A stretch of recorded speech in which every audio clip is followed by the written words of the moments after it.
Merapani CRPF যিটো এটা border আছে কেম্প আছে সেই কেম্পটোৰ পৰা কিছু নিলগত তেওঁলোকে তাত গৈ গৰু চৰাবলৈহে গৈছে বা তাত গৈ পেলাই আজি 15 আগষ্টৰ দিনাখন বুলি এটা প্ৰীতি ভোজ তেওঁলোকে খাব গৈছে। তেওঁলোকৰ যেতিয়া তাত সেইখিনি কাম কৰি থকা অৱস্থাত 3-4জন নগা আহিলে তেওঁলোকৰ ওচৰলৈ।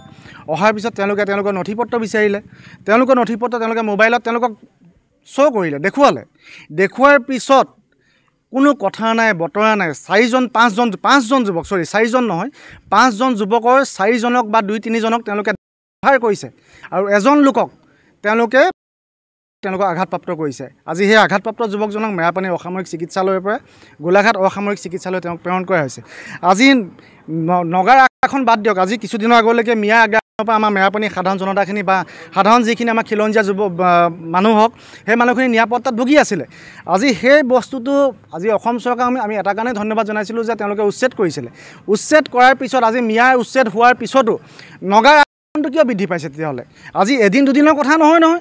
আজি বছৰ ধৰি মেৰাপানীৰ সাধাৰণ জনতাই এই সমস্যাত ভুগি আছে।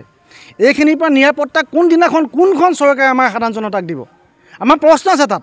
যদি এনেকৈ চলি থাকিবলৈ হয় অহা কালিলৈৰ পৰা মেৰাপানীৰ সাধাৰণ যিখিনি খিলঞ্জীয়া ৰাইজ আছে, সাধাৰণ জনতা আছে, তেওঁলোকৰ লগত বিলাসিতা অসমে স্পষ্টকৈ আমি কৈ দিছোঁ। তেনেকৈ হ'লে নগাৰ এণ্ট্ৰি আমি মেৰাপানীত নিষিদ্ধ কৰি দিম। মেৰাপানী CRPF যিটো এটা বৰ্ডাৰ আছে কেম্প আছে সেই কেম্পটোৰ পৰা কিছু নিলগত তেওঁলোকে তাত গৈ গৰু চৰাবলৈহে গৈছে বা তাত গৈ পেলাই আজি 15 আগষ্টৰ দিনাখন বুলি এটা প্ৰীতি ভোজ তেওঁলোকে খাব গৈছে।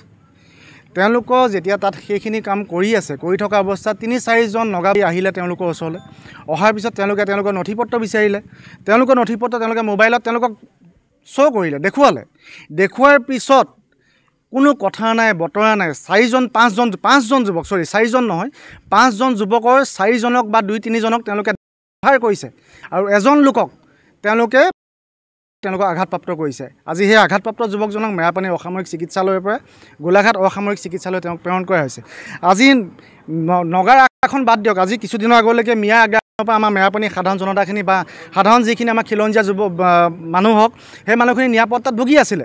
আজি সেই বস্তুটো আজি অসম চৰকাৰক আমি এটা কাৰণে ধন্যবাদ জনাইছিলোঁ যে তেওঁলোকে উচ্ছেদ কৰিছিলে। উচ্ছেদ কৰাৰ পিছত আজি মিয়াৰ উচ্ছেদ হোৱাৰ পিছতো নগাৰ কিয় বৃদ্ধি পাইছে তেতিয়াহ'লে? আজি এদিন দুদিনৰ কথা নহয়। আজি বছৰ ধৰি মেৰাপানীৰ সাধাৰণ জনতাই এই সমস্যাত ভুগি আছে। এইখিনিৰ পৰা নিৰাপত্তা কোনখন চৰকাৰে আমাৰ সাধাৰণ জনতাক দিব? আমাৰ প্ৰশ্ন আছে তাত।